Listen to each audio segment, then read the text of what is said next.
बातमी कोणत्याही जातीला दुसऱ्या जातीमध्ये टाकण्याचा अधिकार हा सरकारला नाही असं मंत्री छगन भुजबळ यांनी म्हटले। जात बदलता येत नाही, न्यायालयामध्ये जाणार असंही भुजबळांनी स्पष्ट केलं। मराठा आरक्षणावरून काढलेल्या जीआर वरून भुजबळ नाराज आहे। कॅबिनेट बैठकीवर छगन भुजबळ यांनी बहिष्कार टाकलाय। हैदराबाद गॅझेटचा जीआर जरांगेंना दिल्यानंतर मंत्री छगन भुजबळ नाराज झाल्याच्या चर्चा आहेत। त्यामुळे मंत्री छगन भुजबळांनी मंत्रिमंडळ बैठकीवर बहिष्कार घातला। कोणत्याही जातीला दुसऱ्या जातीत टाकण्याचा अधिकार सरकारला नसल्याचं यावेळी भुजबळ म्हणाले। आम्ही आता याच्यामध्ये जे आहेत वकिलांचा सल्ला घेतो आहोत, कारण कुठल्याही जातीला उचलून दुसऱ्या जातीत टाकण्याचा अधिकार कुठल्याही सरकारला नाही। न्यायालयात जाणार आहात का? होय, कायदेशीर होय। तर भुजबळांची नाराजी म्हणजे शासनाचा जीआर पक्का आहे, भुजबळ अभ्यासून येते म्हणूनच बैठकीतनं बाहेर पडल्याची प्रतिक्रिया जरांगेंनी दिली आहे। जीआर जर खोटा असता, मराठ्याचं हित याच्यात नसतं, तर आत्ताच बातमी दिली पत्रकार बांधवांनी छगन भुजबळ बैठकीला जाणार नाहीये, जीआर काढला म्हणून तो नाराज आहे। बैठकीवर त्याने बहिष्कार टाकला।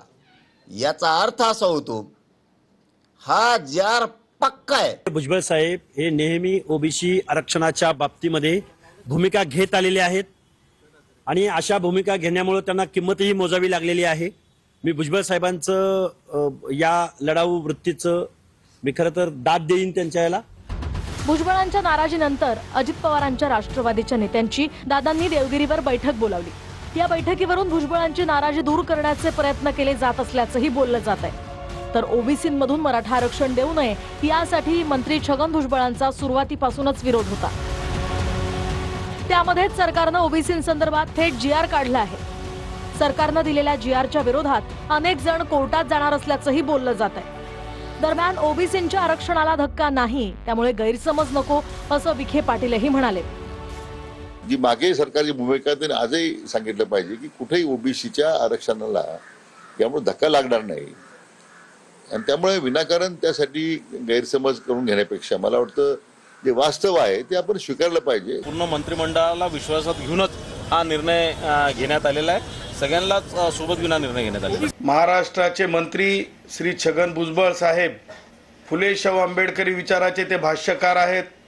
त्यांनी आपल्या माध्यमातून समजतंय की आजच्या मंत्रिमंडळ बैठकीतून सभात्याग केलेला आहे किंवा आजच्या मंत्रिमंडळ बैठकीत ते असणार नाही।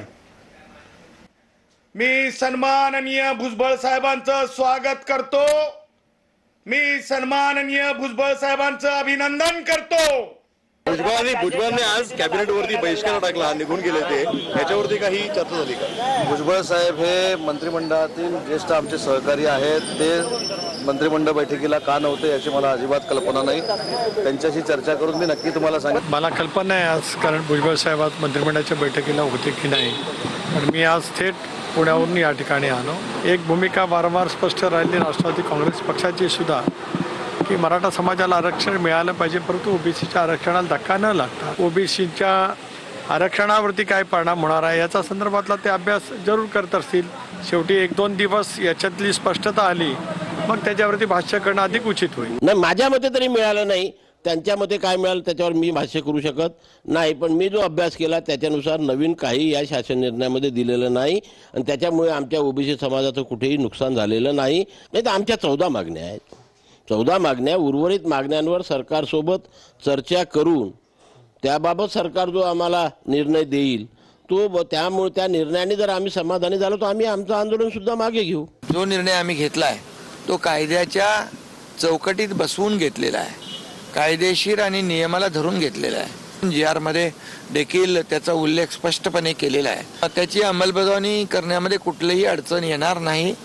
कुणबी प्रमाणपत्र मराठा समाजाला मिळतील आणि हे करत असताना ओबीसी समाजाचं कुठलंही नुकसान होऊ नये ही भूमिका देखील सुरुवातीपासून सरकारची होती, ती आहे।